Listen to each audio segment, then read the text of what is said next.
Salut à tous, bienvenue sur Geeko World. Aujourd'hui on se retrouve pour une ouverture assez particulière car il s'agit non pas d'une figurine Dragon Ball ni d'une figurine One Piece ou autre, mais bel et bien d'une figurine Naruto, chose assez rare sur la chaîne. Et pas n'importe quel personnage de la licence Naruto, on ouvre directement le héros avec la figurine de Naruto Uzumaki Big Size Soft Vinyl. Alors les figurines Big Size Soft Vinyl, c'est tout simplement une nouvelle gamme de figurines de chez Ban Presto, qui nous présente des figurines de grande dimension comme les Master Star Piece, les Super Master Star Piece, les Grandista de façon générale. Donc là on est à peu près dans une figurine de cette taille là. Il suffit d'ailleurs de voir la boîte comparée à la Grandista de Goku. En ce moment au Japon côté figurine, c'est vrai que c'est un peu le retour sur le devant de la scène des figurines de Naruto. Là on a cette première figurine qui sort. Ensuite, à l'heure où je vous parle, la Grandista de Naruto est sortie aussi. On a eu la Jump 50e anniversaire de Naruto qui est sortie il y a plusieurs semaines. Et d'après ce que j'ai compris, c'est pas fini parce que Grandista va s'attaquer à plusieurs personnages de la licence. Enfin bref, voilà, je vous propose sans plus tarder de faire le tour de la boîte qui a l'air pas mal originale et différente de ce qu'on voit d'habitude. D'ailleurs, quand je parle de différente d'habitude au niveau de la boîte, c'est tout simplement la taille. La boîte est super fine. Donc c'est pas une boîte assez carrée avec une figurine en deux parties comme on a bien souvent. Là cette fois la figurine a l'air d'être en un bloc je pense. Comme ce qu'on voit un peu avec les Prize Shibankuji de Dragon Ball en ce moment. On se retrouve avec des boîtes assez simples. Donc est-ce que Ban Presto va s'orienter maintenant vers ce type d'emballage? Là je me pose vraiment la question. Mais je pense que ça pourrait être sympa et apporter un peu de renouveau au design des emballages des figurines. Devant c'est facile, on a la figurine de Naruto. Naruto en arrière-plan. Ici on a le nom de la gamme, donc Big Size Soft Vinyl Figure. Donc littéralement figurine de grande dimension en soft vinyl, qui est en fait un type de plastique. Ici on a le nom du personnage, donc Naruto Uzumaki. On a le logo de Konoha, c'est estampillé Naruto Shippuden, donc en référence à l'anime. Comme d'habitude à la licence on a Ban Presto. Sur le côté un autre aperçu de la figurine de Naruto qui prend vraiment toute la place sur la boîte. Au dos de l'emballage on retrouve le nom de la gamme. Toujours le logo de Konoha, on a Naruto en fond. De l'autre côté encore, on retrouve la figurine de Naruto mais de dos cette fois. Au-dessus, le nom de la gamme de la figurine. Et on retourne au devant de notre boîte. Bon, allez, il est temps d'ouvrir la figurine. Hop. Alors, ici, il y a un morceau de scotch qu'on retire. On ouvre tout ça. Donc, les rabats ici. Donc, ça se présente comment? Et bien, apparemment, de façon assez classique. On a un morceau de carton ici qu'on retire, hop. Et là, c'est ce qui me semblait, on va avoir la figurine de Naruto en un seul bloc. Donc là, il n'y a plus rien au fond de la boîte. Et par contre, on voit que pour une fois, il n'y a pas de socle. Allez, comme elle est chouette, on va poser la boîte ici. Et les amis, voilà la figurine de Naruto, qui est vraiment stylée. Elle en jette vraiment. Elle est vachement cool, hein. On va virer le plastique, hop, tout simplement. Et voici notre figurine. On retire aussi ça. Et la figurine est assez classe. Donc comme annoncé, c'est du vinyle, ça sent d'ailleurs à la prise en main. On a un plastique assez doux, assez léger et je pense super fragile.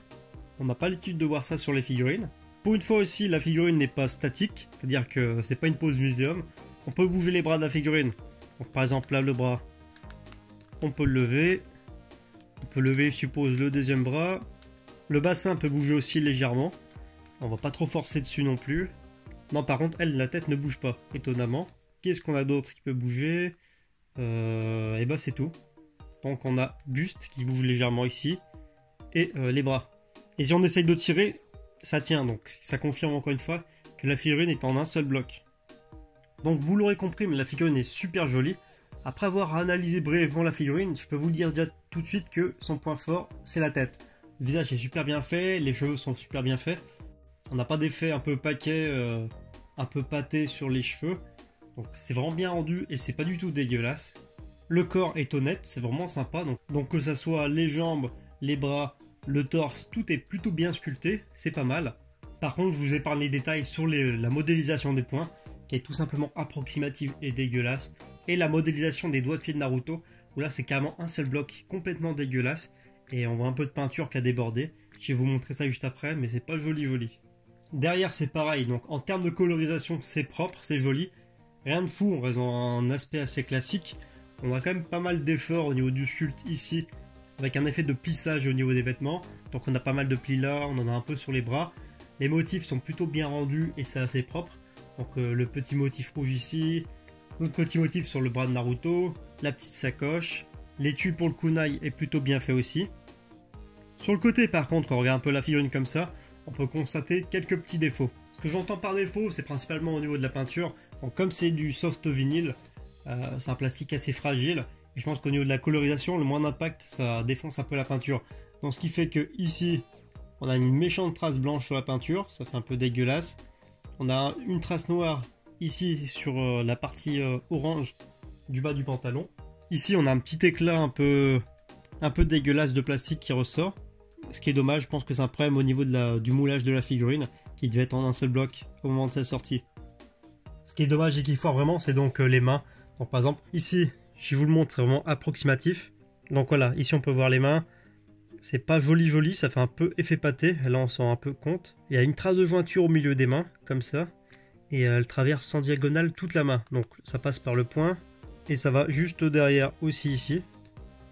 Et la peau de cette figurine et la peinture de façon assez générale ont un aspect un peu trop brillant, dû en fait à la qualité du plastique. Je pense que c'est une figurine pas très chère à produire grâce à son plastique comme ça, en soft vinyle. Mais par contre, ce qui fait qu'au final, au niveau des détails, c'est pas super chouette. Et c'est exactement la même chose au niveau des doigts de pied. La peinture est approximative, le moulage est approximatif. Et du coup là, on se retrouve avec des morceaux de plastique, par exemple sur le gros orteil, tout dégueulasse, ou c'est un petit peu piquant, juste là. On se retrouve aussi avec pas mal de bavures et d'autres trucs assez chouettes comme ça. Je trouve ça limite assez paradoxal que les mains comme ça et les doigts de pied soient assez ratés, parce que globalement la tête est vraiment de super bonne qualité. Que ça soit les détails sur le visage, comme ça, donc la bouche, les yeux, le bandeau de Konoha. C'est vraiment propre, c'est pas dégueulasse, il n'y a pas de grosses bavures apparentes. Même l'oreille est plutôt bien modélisée. Donc je comprends pas ce petit défaut. Donc au final, la tête et les détails qui sont apportés, ça reste vraiment le gros atout et le gros point fort de cette figurine. Autrement, si on analyse encore les points forts de cette figurine, son autre gros point fort, c'est tout simplement sa taille. Donc vous l'aurez compris, aussi grand qu'une Grandista Resolution of Soldier de Goku. C'est quand même une des plus grosses figurines actuellement qu'on a du côté Dragon Ball. Et là on a notre petit Naruto qui rivalise largement en termes de taille avec une Grandista. Et ça fait plaisir. Pour être plus précis en termes de taille, il faudra compter environ 30 cm, 29 vraiment si je suis précis, avec le haut des mèches juste en haut des cheveux de Naruto. Le troisième et dernier gros point fort de cette figurine, ça restera bien entendu le prix. Le soft vinyle étant un plastique assez facile à produire et vraiment peu cher. La figurine, vous la trouvez entre 10 et 15 € en import du Japon.